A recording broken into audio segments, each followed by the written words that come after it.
General, why it's so relevant and important, a tough training for your special forces? Yeah, why is it so important? It makes sense that I have come today here to see how the Portuguese QRF is being trained, because I am the one who has received the product in Central Africa. And they have made such a big difference to the mission. They have brought such a valuable added value that myself as a general from another country, I just feel like I had to come and to see why is this query was so good. But today, again, I was convinced as a soldier, passing through my military career through tough training. And I realized that that tradition of training the people for the war situation is what we need for peacekeeping. You went to United Nations Security Council and you reinforced the need of changing from peacekeeping forces to keep enforcing forces. What do you mean with that?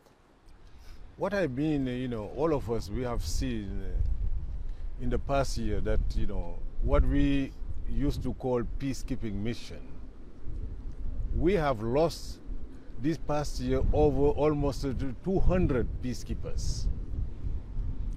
Everywhere you go in Central Africa, in Mali, in South Sudan, there is thousands of civilian population that getting killed. How come somebody feel like this is a peacekeeping situation, whereby peacekeepers themselves are getting killed and the population, thousands are getting killed, women and children? Then something is wrong. Then we need to change that perception that we are keeping peace and understand that when we go there, it's about something else. And then I'm very happy, that the new Secretary General has understood it right, and then he has given clear instruction that we all need to change the way we do business now, and then we deal with the real, thing. The real thing is, nasty situation with armed groups that are just busy killing civilian population and that are not shying away from killing, peacekeepers.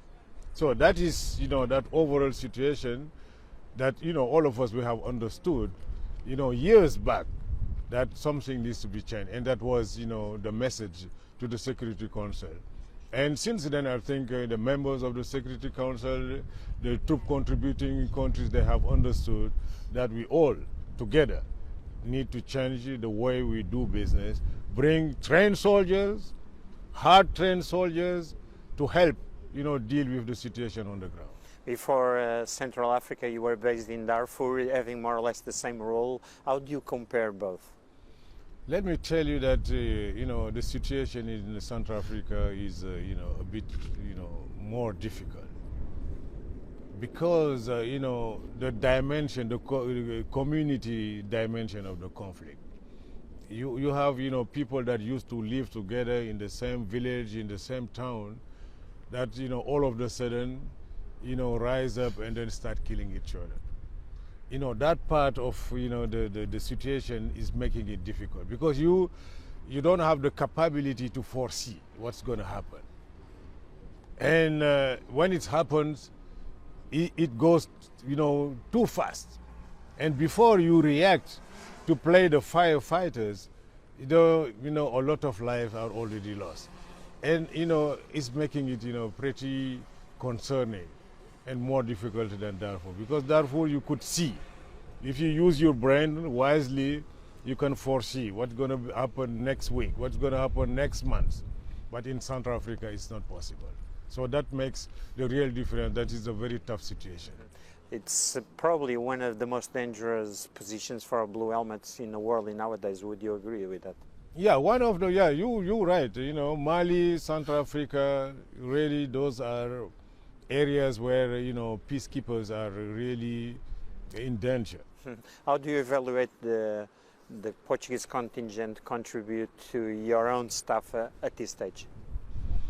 I mean, the contribution of the Portuguese, I mean, you know, and before, you know, I answer your question, I think it's right for me, you know, to thank the Portuguese, you know, nation, the people of Portugal, because they have accepted to send their, you know, their kids to an environment knowing that, you know, they got, you know, high risk of getting injured or killed, but they have accepted to send them, you know, for their, you know, big heart for humanity, knowing that there are women and children that are getting killed, and we cannot sit idle, we need to do something. But they move a little bit further. It's not just the idea, but they manage to send the best of their units. Because the troops that are sending, you know, I have witnessed it today, you know, are one of the best that they have. You know, if you take the best that you have and then you send it to somebody, that is, you know, a lot of meanings. And then I want to really thank the people, you know, the nation of Portugal for having that, you know, humanity, you know, in their heart. I mean, they can be proud. They can be proud of their units there. You know, I always said, you know, right from the beginning, that, you know, I'm a soldier. I'm a, you know, down-to-earth person. I say my soldiers from Portugal, they're doing such a wonderful job that I start calling them my Ronaldos. Because if you have a team, you know, the example of a team, a football team, Ronaldo is something. He's the one that, you know, everybody rely on, you know, to make the difference.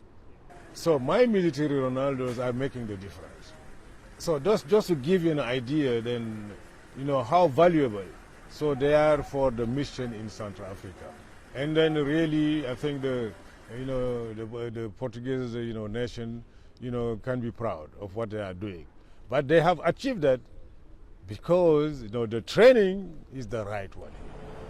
They are being trained rightly, a tough training, and then when they go, so they feel at ease. And then I could see it, you know, when they operate in Central Africa, you know that these guys, they are at ease because they have got a training at such a high standard that when they get into a difficult environment, you know, they see just themselves. So being capable of, you know, making it happen. And I think they should continue. That is the way. The difficult is the way. The easiest is never the way. A soldier needs to be, you know, hard trained. You were trained in Senegal. You also had part of your own military formation in France, in Germany, United States. So you are very well and hardly hammered as a soldier. How do you compare what you saw around the world with what you have from the Portuguese contingent? I mean, you know, they do not feeling like they need to learn from somebody, from what I have seen. And then while we're discussing, I even give them, you know, my suggestion. I say, this is what you're doing is so great. You know, the experience that you are gaining through your, you know, commitment into peacekeeping.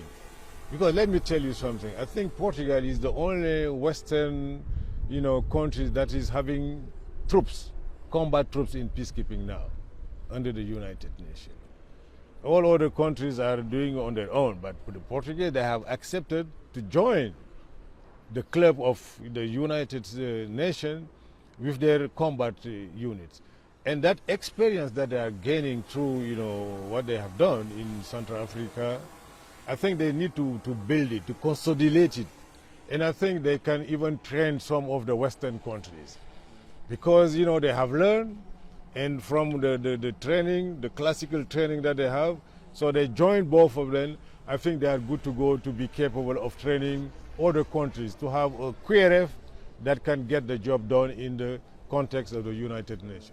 You are saying that thing in Portugal, but on the ground, you recognize that performance directly to the Portuguese soldiers that were there. I think it was during after an incident in Barbary. Can you please explain us what happened and why you addressed them in such a way? I mean, you know, in Barbary, you know, it was a turning point in Barbary because there was a coalition of the rebels, 3 of them, you know, the major ones. So they put themselves together and they wanted to take a town that was at the center of Central Africa, to take over the town. And then the Portuguese, you know, was sent there, you know, to make sure that the town remained, you know, without armed group. I mean, it was quite a, you know, big fight in Bambari. And the Portuguese, not just, you know, defending Bambari, but they were tracking down the rebels. And they managed, you know, to capture, you know, even one of the leaders and of the combatant, neutralize some of them. And since that, you know, decisive action, you know, the rebel group start thinking twice. And then to date, Bambari is still, you know, under the control of the United Nations. But that decisive action, offensive action, because, you know, peacekeeping, people feel like we should just defend. But it's not about defend. The defense also can be offensive. And that's what they have proved. And it was, you know, really the first time that we have realized such, you know, action in a peacekeeping mission in Central Africa. And then I was just impressed. And they deserve, you know, the respect of the comrades there, because it was something that was special. And really, it's not just you know, Bambari, it's Bokaranga, it's the PK5, you know, operation after operation. Each one of these soldiers, you question them, they will tell you, okay, I have made a difference somewhere. Because they come with this, you know, so this commitment, dedication to make it happen. And listening to the vision of the commander, the orders of the commander, and as soon as they got it, I mean, they are ready to do it. And they do it in a very professional way. Because so far, I mean, you know, if you look at it, you know, the casualty figures with the Portuguese contingent, I mean, it's quite really, it's not because they are into combat every day. Even the new contingent now is moving to Bambari again. Yeah? It's moving because, you know, of situation that is unfolding. But all of them, you know, they are making it happen. And really, we rely heavily on them, and they are doing the job. They are doing the job, all of them. Bambari, Bokaranga, I can name it, you know. They can give you the list of the operation that they have, you know, carried out in Central Africa. We can be proud of them. No, really, I'm 100%. You know, I'm not a man that, you know, I'm also a general. The Portuguese are not giving me anything. I'm not getting anything from Portugal. I'm just an honest man, and I'm a soldier. When I see a soldier, I can recognize a soldier. They have soldiers. I'm proud of my soldiers. And then I have come today to see, you know, how they are training. And, you know, even when I go back home, I will advise, you know, my own countrymen, you know, to try to have some military relationship with Portugal, because, you know, there are things also that we can learn, you know, because, you know, of the professionalism and share with the Portuguese. Now, thank you to the, you know, the people, the nation of Portugal, for what they are doing for humanity. It's not just for me or for peacekeeping, they are doing it for humanity. Because they are saving lives, you know, thousands of lives. Really, I'm serious, thousands of lives are being saved because, you know, the quick reaction force is reacting quickly. Thank you.